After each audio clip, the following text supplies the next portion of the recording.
Off on another morning. I'm the last one out as usual.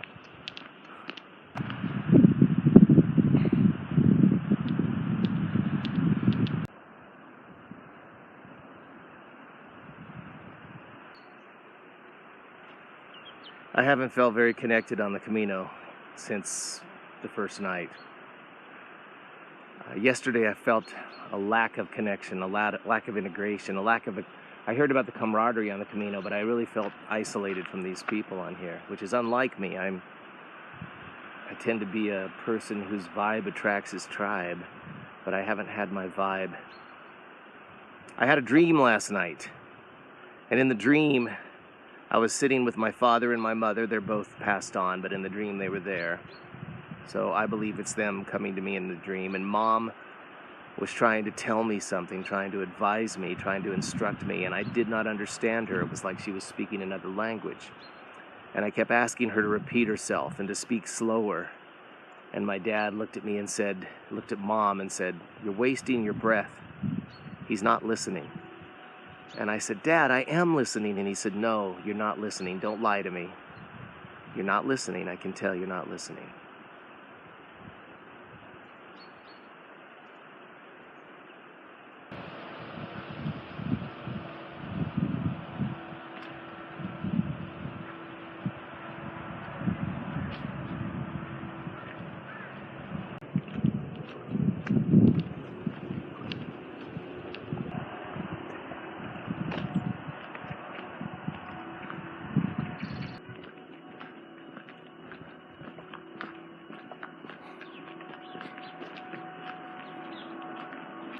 I'm passing through the little town of Legonde. According to the locals, there's a field back there you pass just as you come into town. No markers, but the locals say it is a cemetery for pilgrims who have died on the Camino. And it's a nice reminder of mortality. Although I think about my mortality all the time, you know.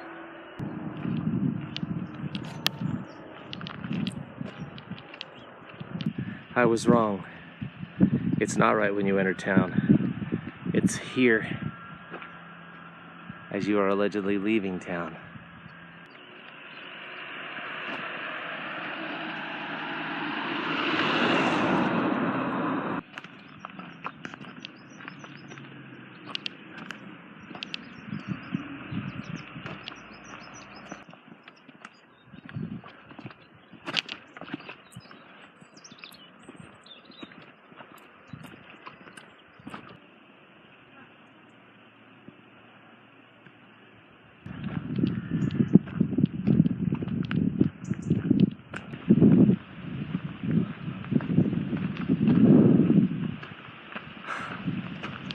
I believe I'm in Porto now. I've got to tell you something. I had another dream last night, just before I woke up, about, and I don't remember much of it except a giant ant this big. An ant this big was on my pack, and I kept brushing it off and would jump on my arm and jump. I want you to look at something. There is some sort of ant theme here in Porto. Look how big that ant is. That's how big the ants were in my story, in my dream. The ant motif continues. There's a giant one here, and there are two more over there.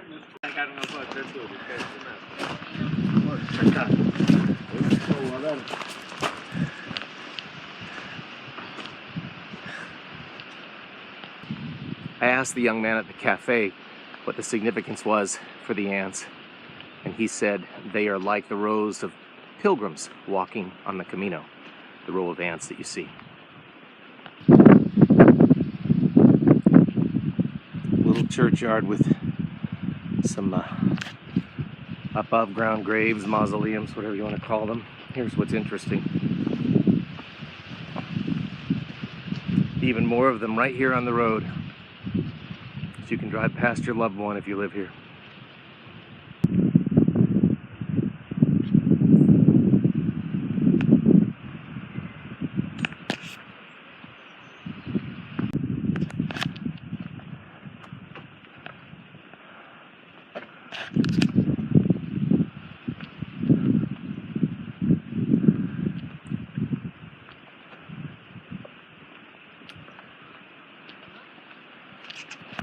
I don't mind today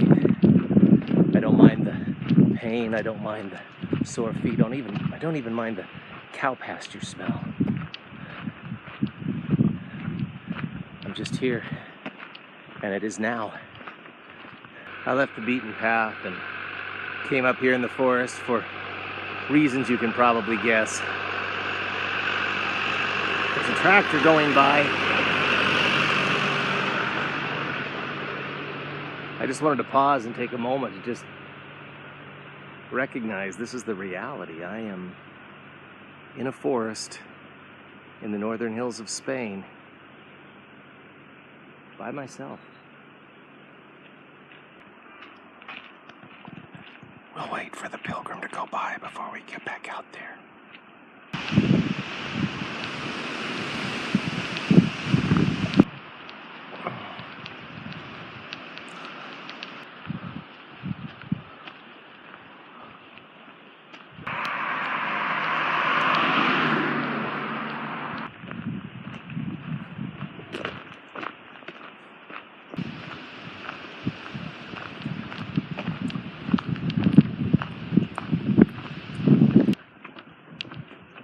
Coming into the village.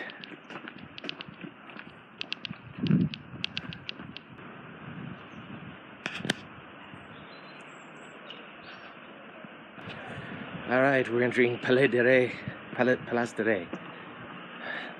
of the King, basically. And I'm gonna go find myself a place to stay. We follow the Camino through this town. It's a bigger, not metropolitan, but it's a bigger town. And it has a lot of services. But I did go through a series of, Camino souvenir shops. So trying to sell you some souvenirs of your trip. Here I am at my albergue for the night. Here, look at the view out the window.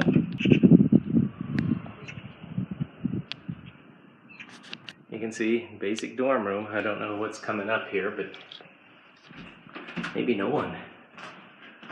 Nice little, it's a nice area. Look at that space. This space here. Bathroom. And I'm washing my laundry. I took a shower. I feel very good now, finally. So we're in for the night.